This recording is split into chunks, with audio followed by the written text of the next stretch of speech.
Astaghfirullah. Bismillahirrahmanirrahim.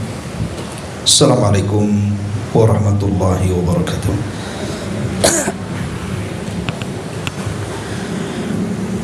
Alhamdulillah wassalatu wassalamu ala rasulillah wa ala alihi wa sahbihi wa mawalah wa la hawla wa la quwata illa billahi wa ba'du. Baik, kita lanjutkan kajian kita, masih membahas tafsir singkat dari surah Al-Baqarah, dan kita masuk pada ayat ke-196 di dalam surah Al-Baqarah. A'udzubillahi minasyaitonir rajim. Bismillahirrahmanirrahim. Wa atimmul hajja wal umrata lillah fa in uhsirtum famastaysara minal hadi wa la tahliku ru'usakum hatta yablughal hadyu mahillah faman kana minkum maridan aw bihi adan min ra'sihi fa fidyatun min siyamin aw sadaqatin aw nusuk fa idza amintum faman tamatta'a bil umrati ila al hajj famastaysara min al hajj faman lam yajid fasiyamu thalathata ayamin fil hajj wa sab'atin idza raja'tum tilka asyaratun kamilah dzalika liman lam yakun ahluhu hadiril masjidil haram wattaqullaha wa'lamu annallaha syadidul iqab.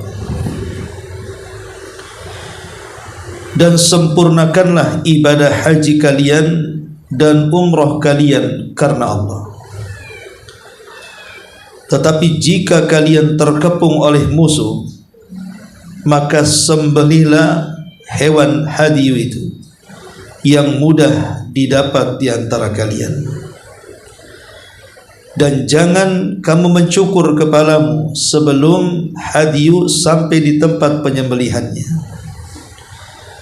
Jika ada di antara kamu yang sakit atau ada gangguan di kepalanya lalu dia bercukur, maka dia wajib berfidyah, yaitu berpuasa, bersedekah atau berkurban. Apabila kamu dalam keadaan aman, maka siapa yang mengerjakan umrah sebelum haji, dia wajib menyembelih hadyu yang mudah didapat. Tetapi jika dia tidak mendapatkannya, maka dia wajib berpuasa 3 hari dalam musim haji dan 7 hari setelah kamu kembali. Itulah 10 hari yang lengkap.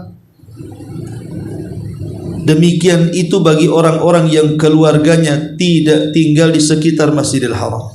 Bertakwalah kepada Allah dan ketahuilah bahwa Allah sangat keras hukumannya.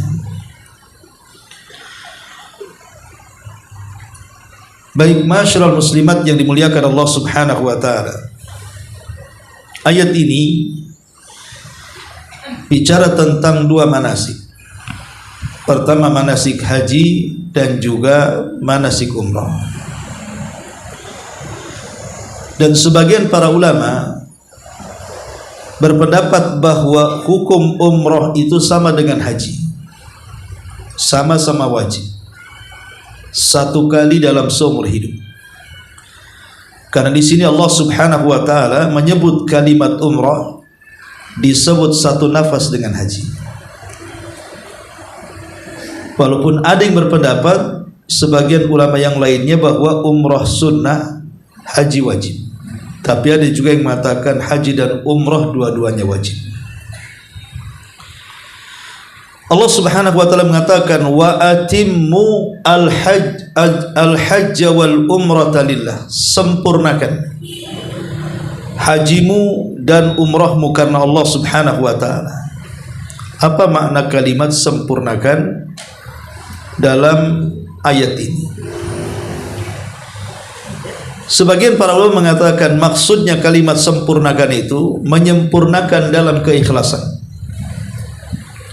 Jadi sebelum berangkat haji, dan juga berangkat umrah itu, maka ikhlaskan niat karena Allah Subhanahu wa ta'ala. Karena ada sebagian orang yang haji ataupun umrah, terutama haji, dari mulai berangkatnya saja sudah salah niat, sehingga wajar kemudian banyak yang tidak mabrur hajinya, karena memang niatnya sendiri sudah salah, bukan untuk menyempurnakan rukun Islam ataupun niatnya karena Allah Subhanahu wa ta'ala, tetapi banyak kemudian yang niatnya karena manusia, dan itu dilakukan sebelum berangkat.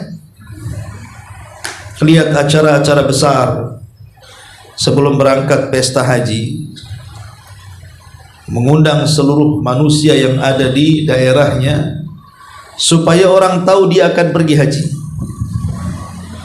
Belum lagi kemudian di perjalanannya dengan alat-alat komunikasi hari ini yang kemudian diupload lewat Facebook, TikTok, YouTube dan yang semacamnya, supaya para buzzer itu tahu.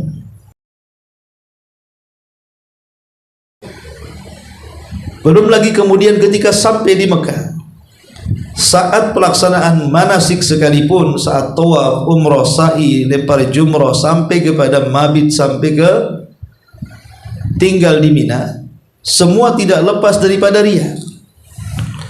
Nah, ini berarti tidak menyempurnakan haji dan umrahnya karena Allah Subhanahu wa ta'ala. Ini penafsiran pertama. Penafsiran yang kedua, maksudnya sempurnakan haji dan umrah karena Allah, maksudnya adalah disuruh untuk menyempurnakan cara manasiknya. Berarti sebelum berangkat haji dan umrah harus menguasai tentang hukum fikih yang berkenaan dengan haji dan umrah. Jangan sampai kemudian berangkat ke sana blank, tidak tahu apa yang dilakukan, sehingga akhirnya mengikuti ibadah apa kata yang membimbingnya. Kalau yang membimbingnya benar, alhamdulillah. Tapi kalau yang membimbingnya salah, maka dia pun akan salah. Itulah kekurangan orang yang kurang pengetahuan agama, akhirnya ibadah ikut-ikutan.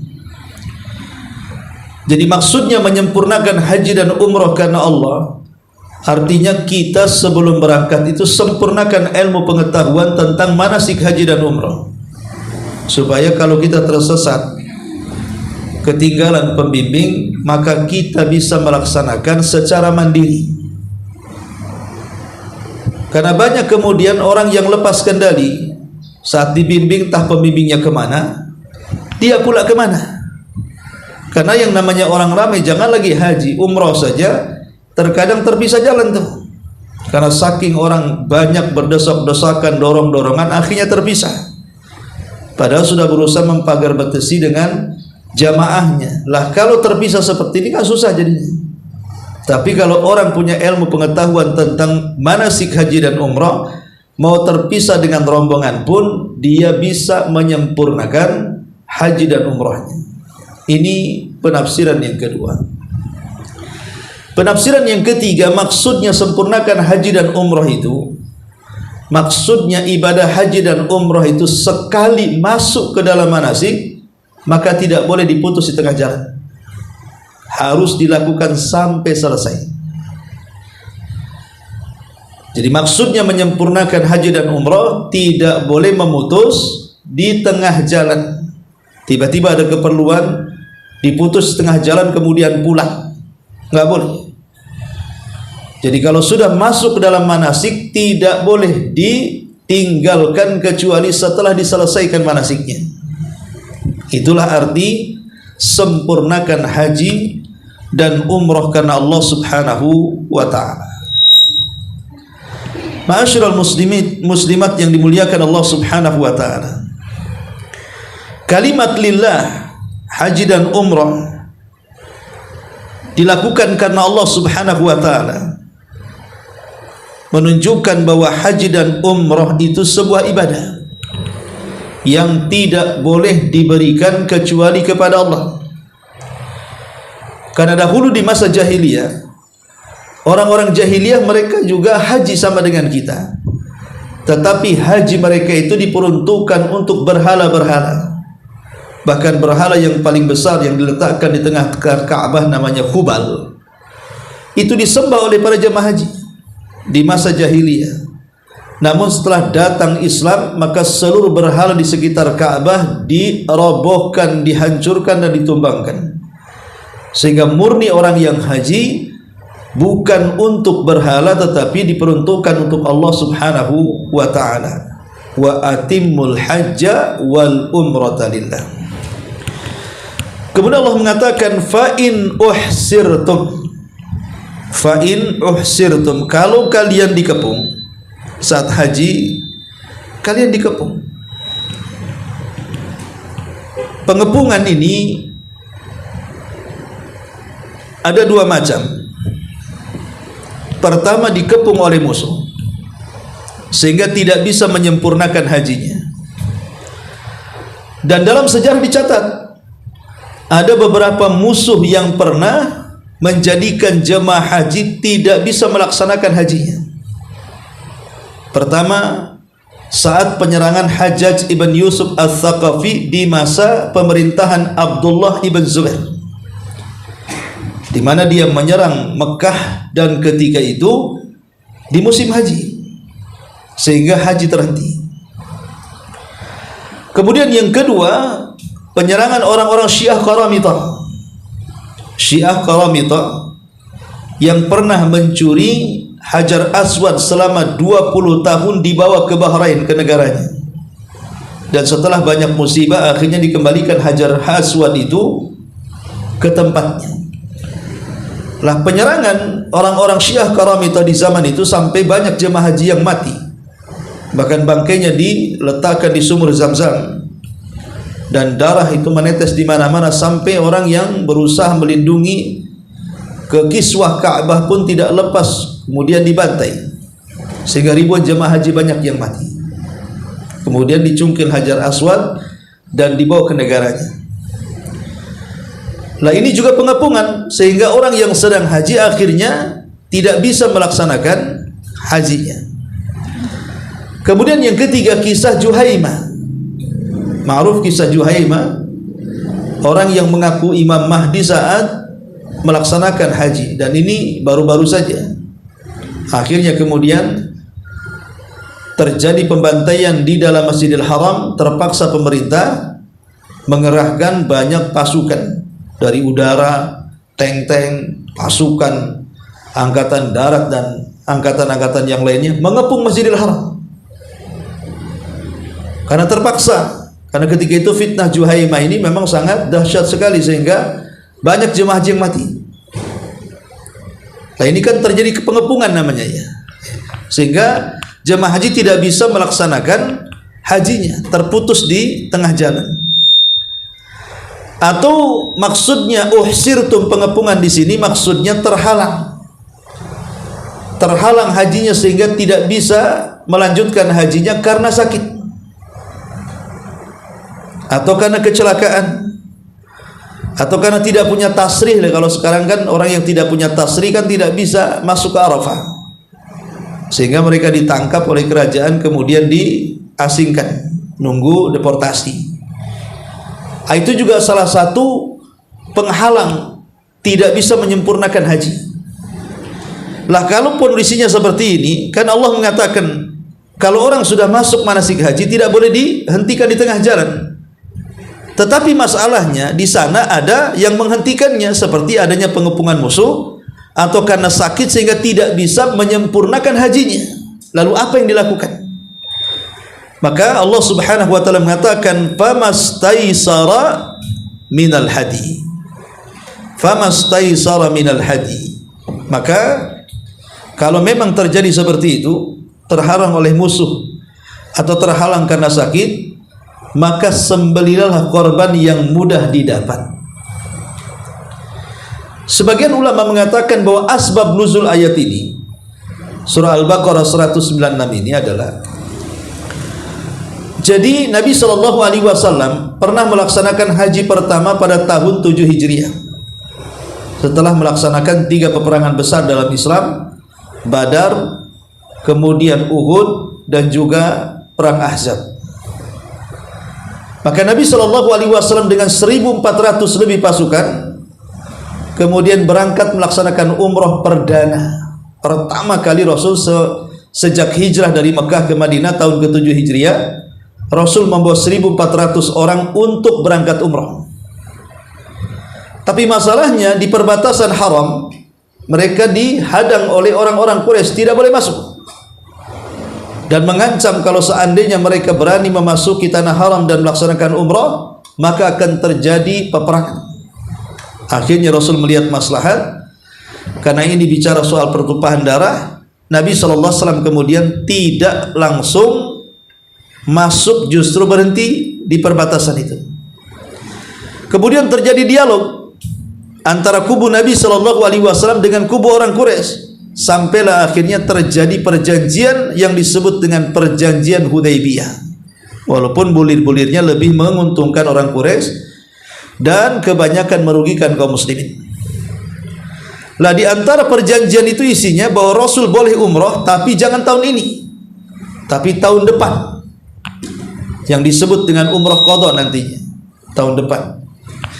Tapi tahun umroh ini Rasulullah SAW harus kembali. Akhirnya melihat kemaslahatan, Nabi SAW kemudian tidak jadi masuk ke haram untuk melaksanakan umroh. Maka Nabi SAW meminta kepada orang yang membawa hewan kurban untuk menyembelih kurbannya dan mencukur rambutnya. Tetapi masalahnya tidak ada orang yang mau mengikuti saran Rasul. Mereka ingin tetap masuk, kalau perang ya perang.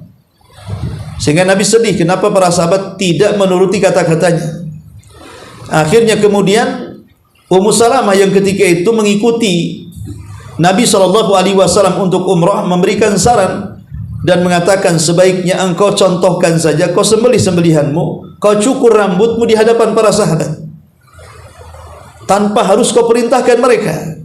Akhirnya Rasul menuruti saran Ummu Salamah. Ketika Rasul menyembelih kurban, kemudian memotong kepalanya, rambutnya, memangkas rambutnya, membotak rambutnya, maka dilihat para sahabat, semua para sahabat akhirnya mengikuti gaya Nabi SAW, dan setelah itu tahallul. Setelah tahallul maka pulang ke Madinah. Lah ketika peristiwa ini turun ayat ini. Fa in uhsirtum famastaysara minal hajj wala tahliku ru'usakum hatta yablughal hadyu mahillah. Dan janganlah kalian mencukur rambut kepala kalian sebelum korban sampai di tempat penyembelihan. Kemudian Allah Subhanahu wa taala mengatakan di sini, faman kana minkum maridun aw bihi adan min ra'sihi fa fidyatun min siyamin aw sadaqatin aw nusuk. Di sini Allah Subhanahu wa taala mengatakan, jika di antara kalian ada yang sakit atau ada gangguan di kepalanya, kemudian dia mencukur rambutnya, maka wajiblah atasnya berfidyah dengan cara berpuasa, atau dengan cara bersedekah, atau dengan cara berkurban. Jadi begini Bu, kalau seandainya contoh sederhana, ibu sedang umrah dengan suami, dan ini sering terjadi ya. Jadi ada sebagian jemaah haji awam itu, ketika mereka terpisah dengan pembimbingnya, akhirnya umrah mandiri, terkadang tidak tahu manasik itu. Sebagian mereka justru sebelum menyempurnakan ibadah umrah sudah mencukur rambut, padahal ibadahnya belum selesai. Pemanya sa'inya belum pas putarannya 7 kali, atau tawafnya belum pas 7 putaran, tapi dia lebih memilih mencukur rambut. Maka yang mencukur rambut sebelum waktunya ini menyalahi aturan manasik. menyalahi aturan manasik. Tetapi kalau seandainya mencukur rambutnya itu karena ada sebuah hal yang memang harus dicukur, seperti umpamanya kisah seorang sahabat yang rambutnya penuh dengan kutu di zaman itu. Kan zaman dulu kan banyak kutu orang tuh. Sekarang udah nggak ada lah kutu itu. Sehingga membuat gatal kepalanya. Maka Nabi SAW akhirnya menyuruh untuk membotak kepalanya. Padahal belum waktunya karena terganggu masalahnya kan untuk ibadah. Maka akhirnya kemudian dicukur rambutnya. Maka kemudian orang yang seperti ini mencukur rambut sebelum waktunya dia mencukur, maka dia harus membayar fidyah atau bersedekah atau berpuasa.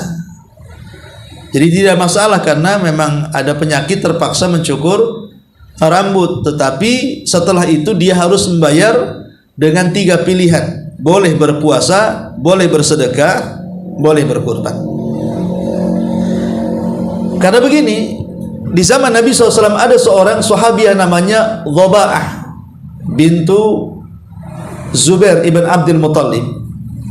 Dhoba'ah ini sebelum dia pergi berangkat haji bersama Rasul mengalami sakit sehingga dia merasa tidak bisa menyempurnakan perjalanan hajinya, sehingga dia meminta kepada Rasul untuk tidak berangkat haji. Kata Nabi SAW, haji saja, tetapi ketika niat lakukan syarat. Kata Dhoba'ah, ya Rasul, bagaimana syaratnya? Maka Rasulullah SAW mengajarkan, labbaik Allahumma hajjan fa in habasani habisun famahilli haitsu habastani. Aku penuhi panggilanmu ya Rabb untuk haji. Jikalau nanti ada penghalang di tengah jalan, entah karena pengepungan tadi, entah karena sakit, entah karena kepalanya banyak penyakit terpaksa kemudian mencukur di tengah jalan gitu ya, maka Rasul mengatakan fa in habasani habis, kalau ada yang menahan karena ada perkara-perkara tadi, maka tempat tahalulku di mana dilakukan di tempat yang menahanku. Makanya itu niat umrah seperti itu, Bu. Jadi kalau ibu hendak umrah di mikot itu, ibu membaca labbaika umratan fa in habasani habis famahilli haitsu habastani. Itu niatnya. Ya, ketika mau berangkat naik bus dari mikot menuju Mekah. Ibu katakan seperti itu. Baik, kemudian Allah Subhanahu wa taala mengatakan di sini, fa idza amintum, tapi kalau dalam kondisi aman, tidak ada musuh, tidak ada penyakit, ya normal saja, ya. Faman tamatta'a bil umrati ilal hajj, maka barang siapa yang menggunakan haji tamattu, dan umumnya orang Indonesia ini kan haji tamattu. Haji tamattu itu artinya menggabungkan umrah dengan haji dalam satu waktu. Sama dengan qiran juga sama, menggabungkan haji dan umrah dalam satu waktu. Bedanya kalau tamattu itu setelah umrah boleh mengganti pakaian biasa. Nanti ketika haji baru pakai ihram lagi dan berniat. Tapi kalau qiran tidak boleh dilepas baju ihramnya. Mulai umrah sampai haji, baru kemudian selesai haji dilepas ihramnya. Itu bedanya qiran dengan tamattu. Kalau ifrad beda. Ifrad itu hanya haji tanpa umrah. Ya. Lah yang ada haji penyembelihan itu cuma tamattu dan qiran saja, ifrad tidak. Kenapa harus hadiyu? Karena dia diberikan kesenangan oleh Allah Azza wa Jalla bisa melakukan 2 ibadah dalam satu waktu, haji dan umrah. Makanya kemudian dia disyaratkan kemudian menyembelih kurban atau hadiyu. Nah di sini Allah mengatakan fa idza amintum, kalau sudah aman semuanya, tidak ada musuh, tidak ada penyakit gitu ya. Faman tamatta'a bil umrati ilal hajj, maka siapa yang menggunakan haji tamattu menggabungkan umrah dengan haji, famastaisara minal hajj, maka silakan cari kurban yang mudah di tempat itu. Kalau memang ada, tetapi kalau tidak ada, faman lam yajid fasiyamu thalathati ayyamin fil haji wa sab'atin idza raja'tum. Maka kalau tidak ada, cukup puasa 3 hari di Mekah, kemudian 7 hari ketika saat pulang ke negerinya. Maka jumlahnya tilka asyaratun kamilah, berarti 10 hari untuk berpuasa, 3 hari di sana, 7 hari di kampung. Kemudian dzalika liman lam yakun ahlu hadiril Masjidil Haram, itu berlaku bagi yang mereka tidak tinggal di sekitar Masjidil Haram, yang di luar seperti kita. Wattaqullaha wa'lamu annallaha syadidul iqab, bertakwalah kepada Allah dan ketahuilah bahwa Allah sangat keras siksanya. Inilah tafsir secara singkat dari ayat 196. Baik, ya. Ma'asyiral muslimat yang dimuliakan Allah Subhanahu wa taala. Haji dan umrah ini adalah ibadah yang pernah Allah Subhanahu wa taala perintahkan kekasihnya Ibrahim untuk mengiklankan kepada manusia supaya manusia melakukannya. Makanya Allah Subhanahu wa taala mengatakan wa adzin fil nasi bil hajj. Wa Ibrahim, serulah manusia dengan ibadah haji ini. Maka Ibrahim mengatakan, ya Rabb, kalau aku mendatangi manusia dari semua penjuru arah, aku tidak sanggup. Maka Allah mengatakan, cukup kau teriakkan saja kepada arah-arah itu, maka aku yang akan menyampaikan suaramu ke telinga-telinga mereka. Dan itu salah satu mukjizat Nabi Ibrahim, mampu menyampaikan suara ke telinga-telinga yang jauh. Dia berteriak di sini, orang Amerika dengar gitu. Bukan karena alat seperti sekarang, teknologi, tidak, itu mukjizat. Di zaman itu belum ada alat, ya. Lah haji sendiri, ikhwat ummahatul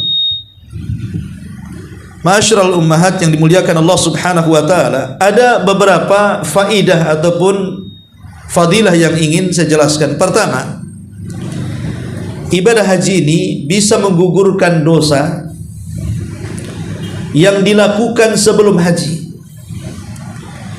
Dan itu disebutkan dalam hadis Nabi sallallahu alaihi wasallam, "Faman hajja falam yarfus wa lam yafsuq raja'a ka yaumin waladathu ummuhu." Siapa yang melaksanakan haji, dia tidak mengeluarkan kata-kata kotor, dia tidak melakukan perbuatan fasik, maka dia pulang seperti anak yang baru dilahirkan orang tuanya. Artinya bayi itu kan tidak berdosa. Berarti orang yang haji itu kalau pulang dosa-dosanya diampuni, karena dia diibaratkan seorang bayi yang tidak punya dosa, sehingga diistimbatkan para ulama bahwa haji itu bisa menggugurkan dosa-dosa sebelum haji. Yang kedua, bahwa haji yang mabrur itu tidak ada balasan kecuali surga. Karena bagaimanapun haji itu ibadah yang mengumpulkan ibadah badan dan harta, dikumpulkan dalam satu waktu ibadah badan dan harta. Kalau sholat kan ibadah badan saja, puasa ibadah badan saja, kemudian zakat ibadah harta saja. Tapi kalau haji menggabungkan dua-duanya tuh, selain badan lelah letih dengan manasik haji, harta juga habis untuk ongkos berangkat ke sana. Sehingga wajar kalau seandainya tidak ada balasan bagi haji yang mabrur itu kecuali surga. Nabi sallallahu alaihi wasallam mengatakan, al-hajjul mabrur laisa lahul jaza illal jannah. Haji yang mabrur tidak ada balasan yang tepat kecuali surga. Yang ketiga, haji ini adalah afdalu a'malil bir, seutama-utama amalan albir. Dan albir ini artinya kumpulan semua amal saleh, seolah-olah dikatakan puncak daripada amal saleh. Nabi SAW ketika ditanya, wahai Rasul, ayyul amali afdal, amal apa yang paling utama wahai Rasul? Maka Nabi SAW mengatakan, imanun billahi wa rasuli. Pertama, beriman kepada Allah dan Rasulnya. Kemudian Rasul ditanya lagi, apa lagi wahai Rasul? Maka Rasul mengatakan, al jihadu fi sabilillah, berjihad di jalan Allah. Kemudian Rasul ditanya lagi, apa lagi wahai Rasul? Kemudian Rasul mengatakan, hajjun mabrurun, haji yang mabrur. Dari sini kita tahu bahwa haji yang mabrur itu adalah seutama-utama amal bir. Kemudian yang keempat, haji itu bagian daripada jihad, khususnya bagi perempuan. Jihadnya perempuan itu adalah dengan cara haji. Disebutkan dalam hadis dari Aisyah radhiyallahu anha, dia bertanya, ya Rasulullah, naral jihad afdalu afdhalal amali, naral jihada afdhalal amali, afala nujahid. Rasul, kami melihat kaum wanita bahwa jihad itu seutama-utama amalan. Kenapa kami para wanita tidak boleh jihad seperti laki-laki?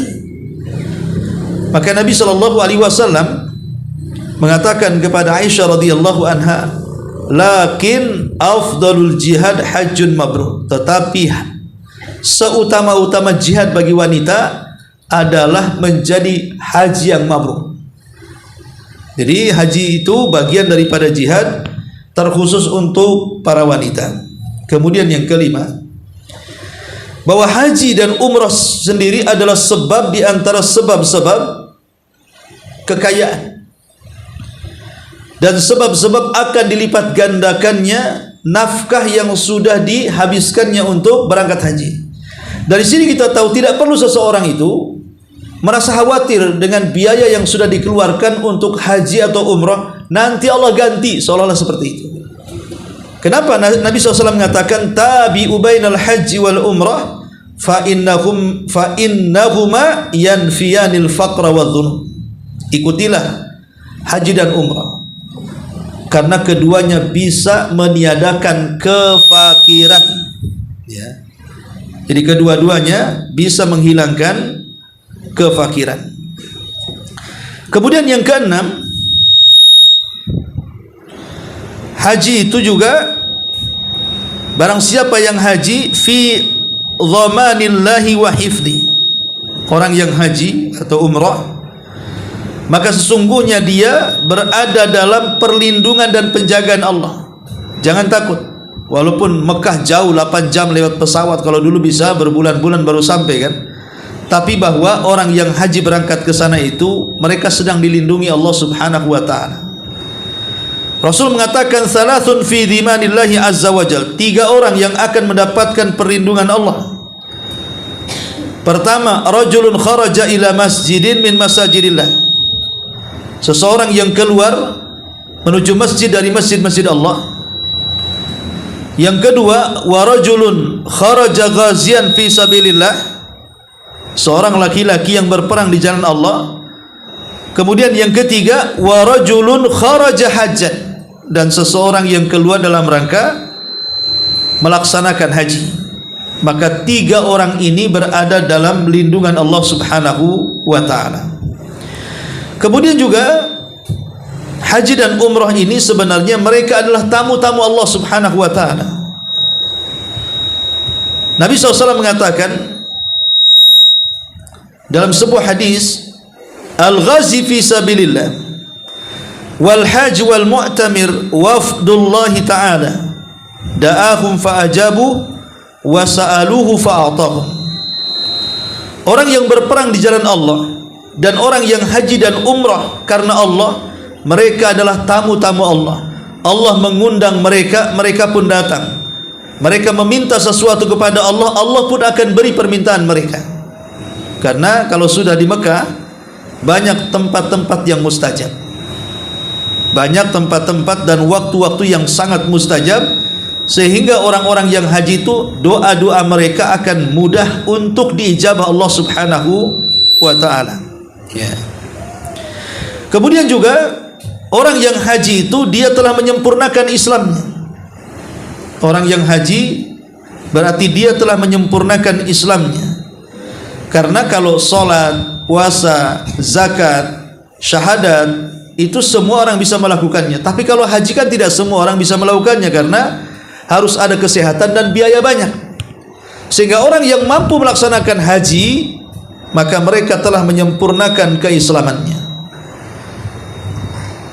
Kemudian juga haji dan umrah. Haji dan umrah juga keduanya adalah ibadah yang bisa menjauhkan seseorang dari kemaksiatan kepada Allah Azza wa Jalla. Artinya haji dan umrah ini melahirkan akhlak. Karena tadi Nabi SAW mengatakan, barang siapa yang haji dan dia tidak mengucapkan kalimat kotor, atau dia tidak berlaku fasik, maka pulang seperti anak yang baru dilahirkan, menunjukkan bahwa haji dan umrah itu melahirkan akhlak yang mulia. Ma'asyiral muslimat yang dimuliakan Allah Subhanahu wa taala. Adapun kita tahu bahwa dari sekian keutamaan yang saya jelaskan di sini, tentu yang mendapatkan keutamaan-keutamaan ini kalau haji yang kita lakukan betul-betul haji yang mabrur. Bukan sembarang haji, tetapi haji yang mabrur. Pertanyaannya, haji yang mabrur itu seperti apa? Yang akan mendapatkan banyak keutamaan yang sudah saya sebutkan di sini. Para ulama mengatakan di antara haji itu menjadi mabrur, pertama, diniatkan karena Allah Subhanahu wa taala. Jadi hajinya diniatkan karena Allah Subhanahu wa taala. Ini yang pertama. Kalau diniatkan bukan karena Allah Subhanahu wa taala, maka tidak mabrur hajinya. Kemudian yang kedua, menggunakan harta halal yang dikumpulkannya. Betul-betul dia nabung untuk berangkat haji itu dari harta yang halal yang selama ini dia kumpulkan, bukan harta yang haram. Bukan haji dari hasil korupsi, bukan haji dari hasil-hasil yang diharamkan, jual narkoba, jual minuman khamar gitu ya, atau dari upah pelacur, atau dari minuman khamar, atau dari hasil judi. Jadi betul-betul harta yang digunakan untuk haji itu adalah dari harta yang halal, baru dikatakan haji itu dikatakan mabrur. Kemudian yang ketiga, saat pelaksanaan hajinya betul-betul dia tidak bermaksiat kepada Allah di sana. Jadi mulai dari manasik haji itu sampai kemudian kepulangannya, dia betul-betul tidak bermaksiat kepada Allah Subhanahu wa taala, baik maksiat lisan ataupun maksiat badan. Kemudian yang keempat, ada pengaruh setelah dia pulang. Ada pengaruh setelah dia pulang. Maksudnya ada pengaruh setelah dia pulang, di mana kondisi dia setelah haji lebih baik dibandingkan sebelum haji. Jadi kondisi dia setelah haji lebih baik dibandingkan sebelum haji. Umpamanya sebelum haji dia tidak sholat, tetapi setelah haji kemudian dia rajin sholat umpamanya kan. Sebelum haji dia bakhil, setelah haji dermawan. Sebelum haji jarang hadir di majelis ilmu, setelah haji rupanya betul-betul rajin di majelis ta'lim. Kemudian juga pelaksanaan hajinya betul-betul manasiknya sesuai sunnah Nabi. Manasiknya itu ya dilakukan sesuai dengan sunnah Nabi sallallahu alaihi wasallam dari awal sampai akhir. Jadi tidak mencukupkan ikhlas saja, tapi manasiknya betul-betul dilakukan karena Allah Subhanahu wa taala. Ya. Ini diantara perkara-perkara. Kemudian yang terakhir, an yakhluwa min khawarimil muru'ah, menghindari akhlak-akhlak yang tercela, walaupun bukan dalam bentuk maksiat namanya kan. Karena kita tahu bahwa orang yang haji itu akan berjumpa dengan berbagai macam etnis, negara, dengan beragamnya warna kulit, bahasa, kemudian juga budaya dan begitu seterusnya. Maka harus menjaga muru'ah, perasaan malu, jangan membuat malu. Contoh namanya kebiasaan-kebiasaan buruk yang ada di Indonesia dibawa ke sana. Maaf, namanya terbiasa jemur celana dalam, tiba-tiba digantung di jendela-jendela gitu ya. Ya kan orang sana kan aneh gitu. Ngapain nih orang celana dalam semua digantung di situ kan? Malu ya kan? Ya, jadi contohnya kebiasaan buruk itu terjadi oleh kita ini kadang-kadang orang Indonesia ini. Kadang-kadang buka aurat juga. Kadang lagi mandi pakai anduk saja keluar ambil jemuran, ya patut kemudian terjadi banyak pelecehan seksual jadinya kan. Karena tidak menjaga aurat, kebiasaan-kebiasaan di kampung itu jangan dibawa ke Mekah. Di sana beda tradisinya, di sana harus tutup aurat betul-betul. Ya. Nggak boleh. Di sini pun sebenarnya harus tutup aurat. Ya. Tapi kan kadang-kadang orang awam ini kan tidak paham. Nah, itu kembali kepada pembimbingnya. Jadi rasa malu khawarimul muru'ah itu juga salah satu di antara yang menyebabkan haji itu mabrur. Wallahu a'lam. Kemudian pembahasan yang terakhir tentunya buah ataupun hikmah kenapa disyariatkan haji dan umrah. Ma'asyiral muslimat yang dimuliakan Allah Subhanahu wa taala. Adapun hikmah di balik kenapa haji itu sangat disyariatkan kepada kita. Pertama, tidak lain dan bukan untuk mempersatukan kaum muslimin. Kaum muslimin ini berada di belahan dunia banyak. Ada yang di benua Eropa, benua Afrika, benua Asia kan itu. Di belahan benua macam-macam, sehingga untuk menyatukan kaum muslimin yang di belahan dunia ini akan sulit.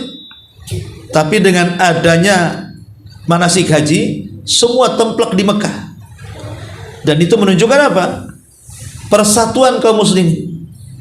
Menyatu di negeri Mekah dengan melakukan ibadah yang sama, dengan manasik yang sama gitu ya, dengan niat dan tujuan yang sama, ingin melaksanakan rukun Islam dan menyempurnakan rukun Islam.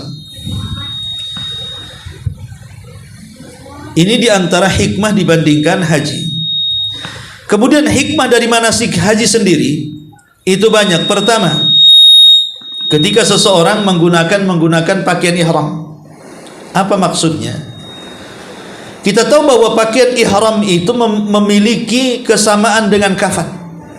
Kain ihram itu memiliki kesamaan dengan kain kafan, baik dari lebar panjangnya ataupun dari warnanya putih, dan harganya murah.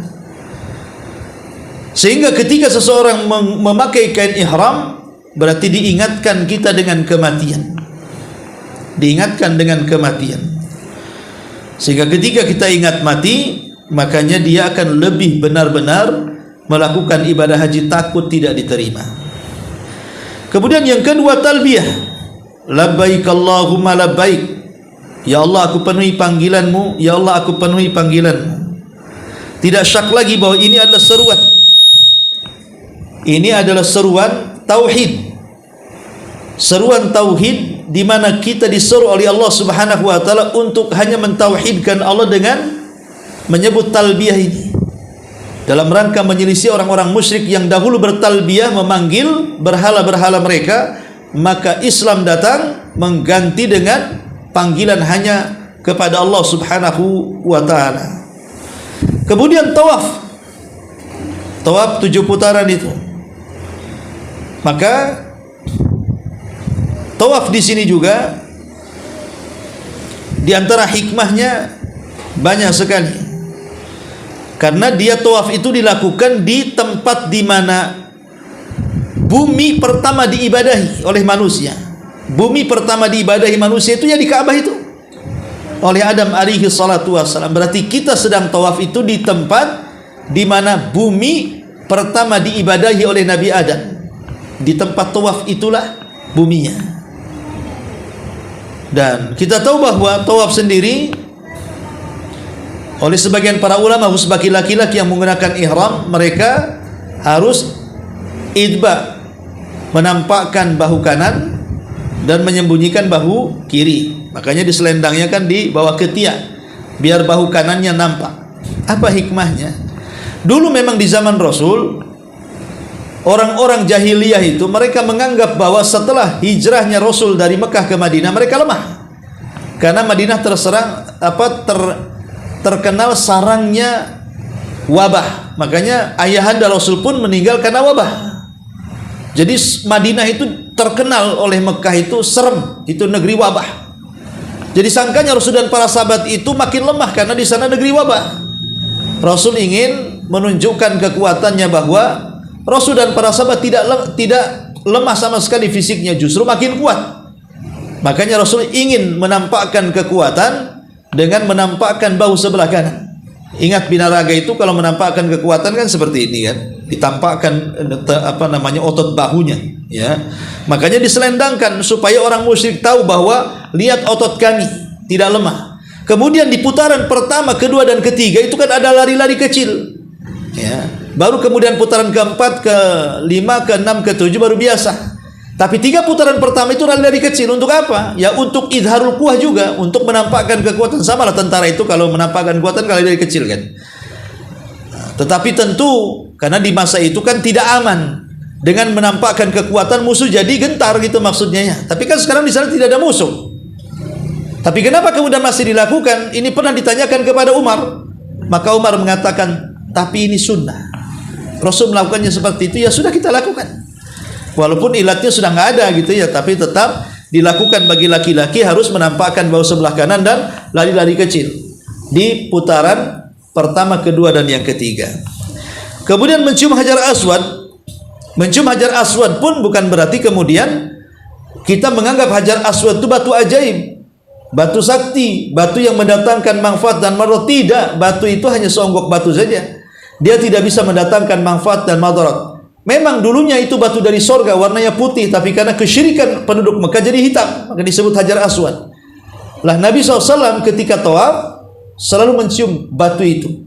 Makanya Umar bin Khattab mengatakan, kalau bukan karena aku Rasul mencium kamu wahai hajar aswad, aku tidak akan menciummu karena engkau tidak mendatangkan manfaat dan juga madarat. Jadi menciumnya kita hajar aswad itu karena Rasul menciumnya, hanya itu saja.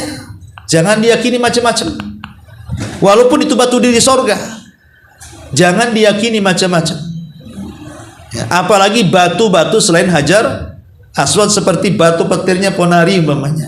Ya, makin lagi nggak ada manfaat, nggak ada madarat. Hajar aswad saja tidak boleh diyakini ada manfaat dan madaratnya. Ya. Kemudian air Zam-Zam. Ya jelas air Zam-Zam itu tempat kita di mana menghilangkan dahaga.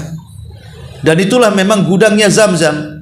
Makanya ketika pelaksanaan tawaf, kemudian beralih ke sa'i, disunahkan minum dan mengguyurkan air di atas kepala.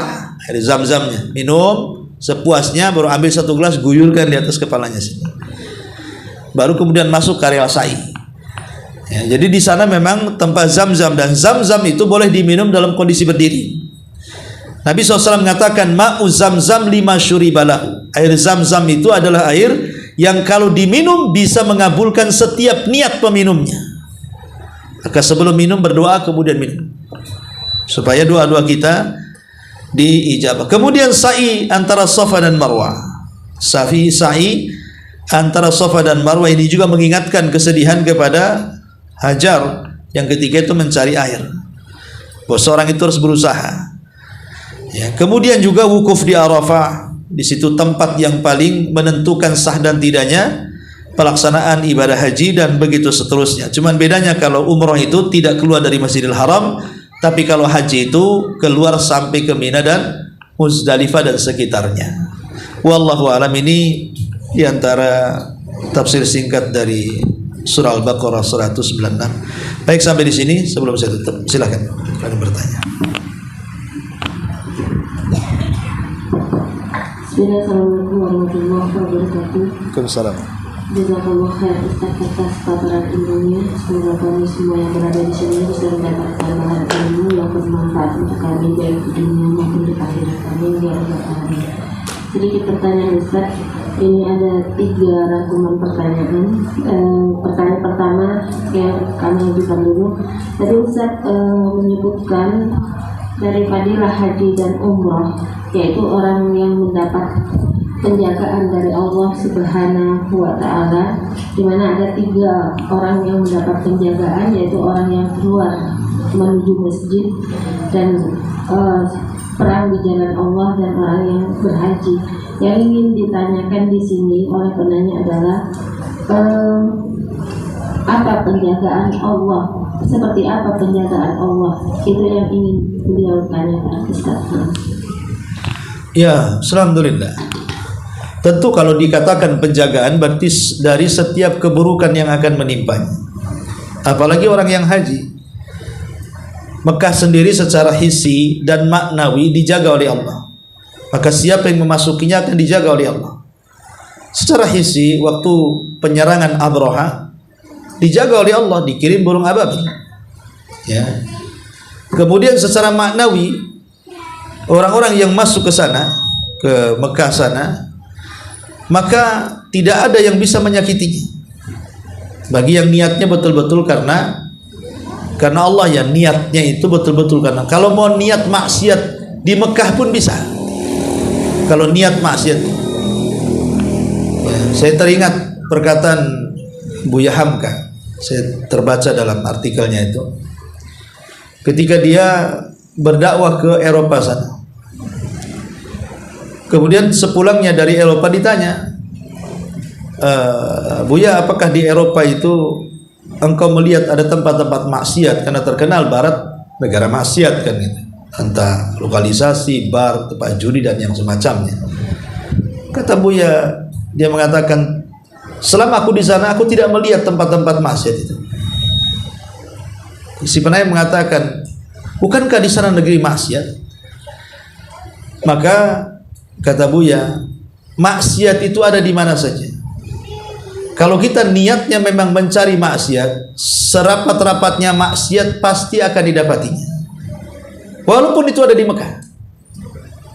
Jadi orang itu kembali kepada niat kita gitu. Kalau niat kita karena Allah, memang ibadah saja, yang nggak akan dapat kemaksiatan, dilindungi oleh Allah Azza wa Jalla. Tapi kalau ada niat maksiat, jangan itu di sekitar Mekah, di banyak maksiat juga di situ. Kalau kita mau, kalau mencari maksiat dimanapun ada kan itu. Jadi maksudnya ziman di sini fi zimanillah, penjagaan Allah, maksudnya itu Allah akan melindungi dari setiap keburukan. Ya, keburukan itu boleh jadi orang yang hasad, yang harusnya membawa penyakit sihir dalam bentuk penyakit ain tidak tertimpa, padahal dia sudah hasad kepada kita. Atau mungkin mau ngadu domba, udah ngomong ke sana kemari, kok dia tidak terprovokasi, kan? Kok dia tidak terfitnah, kok dia tidak terbuli, kok dia tenang-tenang saja ya padahal difitnah. Jadi karena memang dijaga oleh Allah Azza wa Jalla, itu maksud penjagaan di sini. Dari setiap keburukan, disihir tapi tidak sampai sihirnya, dihasadi tapi tidak sampai hasadnya.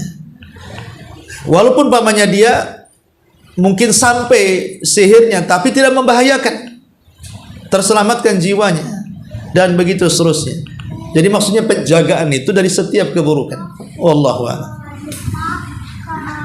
Pertanyaan berikutnya yaitu tadi Ustaz menyebutkan bahwa orang yang haji dan umroh itu akan dijauhkan dari maksiat. Yang menjadi pertanyaan ini adalah, dijauhkan dari maksiat itu ada batas enggak Ustaz? Kalau dia pulang dari haji atau umroh itu berapa lama? Karena saya mendapati keluarga saya pulang dari haji dan umroh beberapa bulan kemudian mengulangi lagi tabiat maksiat lamanya.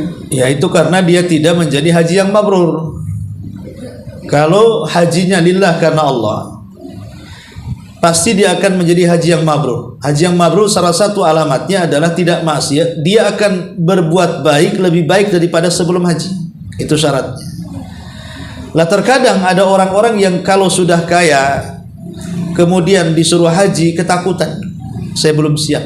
Belum siap apa? Sehat, jutawan, tapi belum siap. Mungkin belum siap untuk berubah. Maksudnya kan, umumnya masyarakat kan gitu ya. Uang ada, sehat iya, kenapa nggak berangkat? Kalau kita tanya, kenapa tidak berangkat? Belum siap katanya. Apa yang belum siap? Kekayaan ada, sehat juga badan, kenapa belum siap? Mungkin yang saya tangkap maksudnya belum siap untuk berubah gitu. Karena konsekuensinya kalau sudah haji berarti harus berubah kan? Minimalnya peci putih lah tak lepaskan. Kan peci putih ini itu mempengaruhi akhlak orang, walaupun hanya sekedar peci. Ya, orang pandangan orang kepada peci itu kadang-kadang berbeda, walaupun hanya sekedar peci saja. Sama dengan orang yang berjilbab, pandangannya kan berbeda dengan orang yang tidak berjilbab, walaupun hanya sekedar kain yang menggantung di kepala. Nah itu mungkin saudara atau kawan kita yang haji tabaroba, ya mungkin karena niatnya tidak tulus dari awal mulai haji juga, akhirnya ya tidak mabrur hajinya. Wallahu a'lam. Pertanyaan berikutnya Ustaz, tentang pertanyaannya kenapa minum air zam-zam itu kita dibolehkan berdiri? Ya karena Nabi SAW pernah berdiri ketika minum zam-zam. Jadi itu perbuatan Rasul. Ya hikmahnya wallahu a'lam, mungkin karena di sana berdesak-desakan, mau duduk juga susah kan itu kadang-kadang kan. Sehingga ya sudahlah berdiri saja. Yang kedua, sebenarnya hukum minum berdiri sendiri tidak sampai haram, hanya makruh saja. Karena larangan dalam bab makan dan minum itu bicara soal muamalah, bukan soal ibadah. Jadi paling tinggi sekalipun bukan air zam-zam yang kita minum dan sambil berdiri itu tidak sampai ke taraf haram, hanya makruh saja. Karena kaidahnya larangan dalam bab muamalah itu hanya sekedar makruh saja. Dan makan minum itu bagian daripada muamalah, enggak sampai haram. Sewalaupun tentu minum air apapun, mau zam-zam mau apa, ya sebaiknya duduk kan gitu. Tapi kalau minum air zam-zam, Rasul pernah berdiri, itu masalahnya. Dan perbuatan Rasul SAW kan jadi hujah, tapi tidak wajib, boleh saja, boleh berdiri. Makanya saya katakan tadi boleh berdiri. Wallahu a'lam. Yang terakhir Ustaz, ditanyakan tadi kita disuruh meminum air zam-zam kemudian menggugurkannya ke kepala, dan bagi kami wanita, apakah kami tetap melakukan yang sama sementara kami menggunakan hijab? Ketika tersiram air dia akan melekat nempel ke tubuh. Ya itu hanya sekedar sunnah saja. Kadang-kadang kan kondisi panas, ada cuaca tertentu di Mekah itu dia panas. Setelah tawaf keringatan, panas gitu ya. Atau mungkin dia sedang berpuasa, kalau minum kan tidak bisa, orang lagi puasa. Nah, supaya untuk minimalnya mengurangi rasa hausnya, guyur aja kepalanya dengan zam-zam. Asal jangan ketika kemudian tetesannya sambil guyur itu masuk ke mulut, telan, itu lain itu ceritanya. Jadi maksudnya hanya untuk mengurangi, nggak ada masalah. Ya kalau di sana kan nggak khawatir kehabisan, tapi kalau di sini dikasih zam-zam diguyur kepala ya bego lah. Udah dapat sedikit diguyur ke kepala lagi ya. Jadi minumlah. Di sana kan banyak zam-zam, dan itu karena memang kan posisinya setelah lelah capek. Orang yang lelah capek kepanasan minum kemudian disiram kepalanya dan sampai ke pori-pori rambutnya, itu bisa menyegarkan, sehingga ketika dia beralih ke sa'i, semangat lagi sa'inya. Karena pesai itu lebih melelahkan dibandingkan tawaf. Tawaf kan putarannya kecil saja. Kalau seandainya diluruskan itu mungkin tidak separuhnya sa'i, karena dia mutar aja. Tapi sa'i itu kan jauh ya. Banyak orang yang tidak tahan dengan sa'i, akhirnya pakai kursi roda. Kalau tawaf masih banyak orang yang sanggup tawaf walaupun sudah tua-tua. Tapi kalau sudah sa'i, itu kadang-kadang banyak yang angkat tangan. Ya wajar, kecuali kalau tawafnya di lantai 2, lantai 3 kan makin jauh lagi ya. Tawaf juga sama di lantai 2, maka di lantai 3 makin jauh juga. Tetapi artinya karena dari tawaf ke sa'i ini perlu tenaga, maka saat istirahat di tengah-tengah setelah tawaf ke sa'i itulah di situ minum zam-zam, istirahat, mengucurkan di kepala supaya punya kesegaran lagi untuk melaksanakan sa'i, karena kondisi sa'i lebih berat dibandingkan tawaf. Ya. Ustaz, satu saat dari WA barusan muncul. Begini Ustaz, kemarin kami menonton sebuah video yang ditayangkan oleh Ustaz Kondang di negeri ini yang mengatakan bahwa haji itu tidak wajib karena masa tunggu yang terlalu panjang. Apakah pendapat ini boleh kami ikuti? Ya Allahu a'lam. Sebenarnya saya juga pernah menanyakan ke Syekh. Ya, kebetulan kan ada beberapa syekh yang saya hubungi juga. Pendapat ini tidak benar. Ya, kata beliau, saya hanya menukilkan saja beberapa syekh yang saya tanya, karena saya sendiri memang kurang menggali hukum seperti ini, apalagi ini kan bersifat kontemporer. Tetapi setelah saya jelaskan, mereka mengatakan tidak, tetap wajib. Tetap wajib. Ya, jadi selama kita masih hidup, kewajiban haji itu tetap ada. Dan baru gugur kalau setelah kita meninggal dan kita tidak sanggup karena tidak ada biaya, maka itu gugur kewajibannya. Tapi selama kita masih hidup dan kita sanggup mengumpulkan biaya, maka tetap wajib. karena itu kan rukun Islam. Tapi kalau sampai kemudian meninggal kita tidak mampu untuk berangkat karena persoalan biaya ataupun yang lainnya, itu gugur, tapi kewajibannya tetap ada, cuman gugur saja karena kita tidak sanggup melaksanakannya. Ataupun tenggang waktu yang lama akhirnya sampai tua, ya selama dia masih hidup, ketika usianya sudah 70 tahun rupanya giliran dia, ya wajib berangkat. Pokoknya itu sudah lemah, sudah ini, ya sudah. Kalau qadarullah meninggal di sana, ya itu sudah takdir Allah. Banyak kok orang yang tua yang pulang selamat gitu. Tapi banyak juga yang meninggal, itu semua sudah takdir Allah Subhanahu wa taala. Wallahu a'lam. Ya. Bagaimana kalau pelaksanaan haji yang sama memerintahkan bisa mendapatkan haji yang mampu enggak?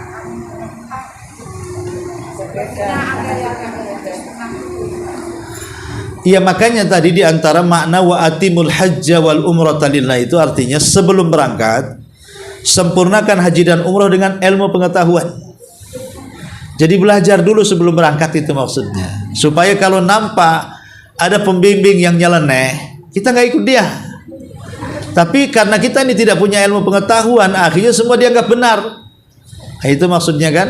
Maka di antara salah satu penafsirannya tadi wa atimul hajja wal umrata lillah, sempurnakan pengetahuan tentang manasik. Supaya kita bisa mandiri dalam ibadah haji dan umrah sekalipun kita tidak ada pembimbing atau mungkin kehilangan pembimbing atau terpisah dari pembimbing. Atau dengan pembimbing tapi nampaknya ini aduh nggak beres, nggak usah ikut.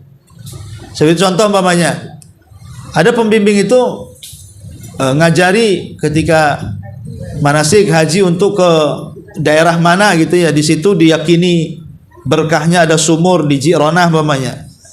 Ya, siapa yang minum di sumur Ji'ronah sana ini berkahnya luar biasa. Ji'ronah ini tempat pembuangan kotoran dari Mekah. Kenapa kemudian airnya menjadi berkah? Jelas-jelas Zam-Zam. Nah ini kan udah keblinger kalau pembimbing sampai seperti itu ya. Makanya pentingnya ilmu pengetahuan tentang manasik tadi. Iya.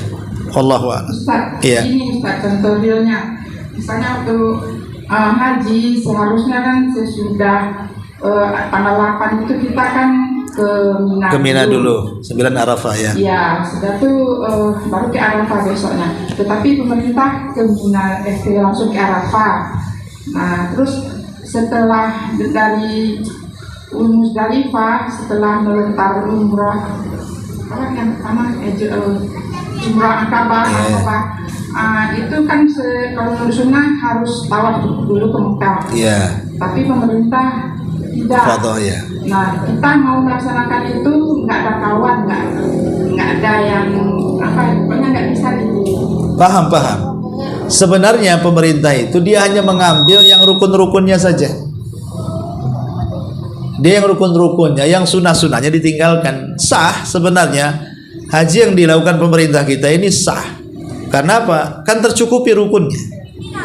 Cuman ada sebagian sunnah ditinggalkannya, seperti tanggal 8 hari Tarwiyah harusnya ke Mina, ini ndak, malah nunggu tanggal 9 ke Arafah. Kan ke Mina kan di awal tanggal 8 itu kan sunnah hukumnya, nggak wajib. Yang Arafah itu yang wajib atau rukun. Jadi hanya mengambil rukun-rukunnya saja sah-sah saja, tidak ada masalah dengan haji pemerintah. Cuman ya tadi akhirnya banyak meninggalkan sunnah. Meninggalkan sunnah yang harusnya dapat pahala dengan sunnah itu banyak ditinggalkannya. Nah, jadi karena ngambil yang rukun-rukunnya. Tapi kalau kita bisa sendiri keluar daripada rombongan, ya tidak ada masalah. Kalau memang ada jaminan dari pembimbingnya, tapi biasanya kan tidak boleh karena takutnya terpisah biasanya ya. Tapi kalau ada penjamin bisa berangkat sendiri ke Mina, dari Mina ke Arafah. Karena ada juga sebagian ikhwah itu yang mereka berpisah dari rombongan karena banyak gitu ya. Atau karena dia haji furoda biasanya ya, tidak haji ikut pemerintah. Tapi kalau haji ikut pemerintah ya sudah ikut saja pemerintah. Kalau mereka melakukan benar maka pahalanya kita dapat, mereka dapat. Kalau mereka melakukan salah, pahalanya untuk kita, dosanya untuk mereka.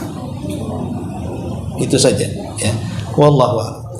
Nah, di sini ada pertanyaan, bolehkah haji untuk kedua orang tua yang sudah meninggal dan cara niatnya bagaimana, dijadikan satu atau sendiri-sendiri? Ya, badal haji itu tidak bisa dilakukan kecuali dengan orang yang sudah haji. Yang melakukan badal harus haji. Dan niatnya diniatkan labbaik Allahumma, siapa kan gitu yang mau dibadalkan. Seperti di zaman Rasul ada seseorang yang berteriak-teriak saat tawaf, labbaik Allahumma labbaik labbaika an Subrumah. Rasul mengatakan, siapa Subrumah? Dia mengatakan, akhun li, dia saudaraku, anak saudaraku. Untuk apa kau nyebut-nyebut? Aku ingin membadalkan haji untuk dia. Maka Rasul mengatakan, hajikan dulu dirimu, baru haji untuk Subrumah. Artinya tidak boleh membadalkan haji kalau seandainya dia belum haji. Ini satu. Yang kedua, badal haji ini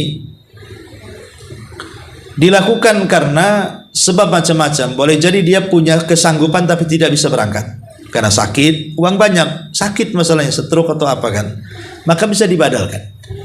Atau mungkin dia sebelum meninggal bernazar, maka akhirnya dibadalkan oleh walinya, atau berwasiat gitu ya. Nah, bagaimana orang tua yang sama sekali tidak berwasiat, tidak nazar, tidak ini, pokoknya saya ingin menghajikan orang tua yang sudah meninggal. Sebagian ulama mengatakan boleh, sebagian ulama mengatakan tidak boleh, sebagian ulama mengatakan menyunahkan, sebagian ulama mengatakan bid'ah. Ya. Walaupun bagi ulama yang membolehkan pun ya syaratnya tadi harus yang menghajikan orang yang amanah, dan orang yang menghajikan dia sudah pernah haji. Dan kalau dilakukan oleh saudaranya lebih baik lagi. Wallahu a'lam. Iya. Di sini dijelaskan di dalam ayat itu mengerjakan umroh, mengerjakan umroh pada saat berbarengan dengan haji, dengan maksudnya haji tamattu, wajib dia menyembelih kan Ustaz.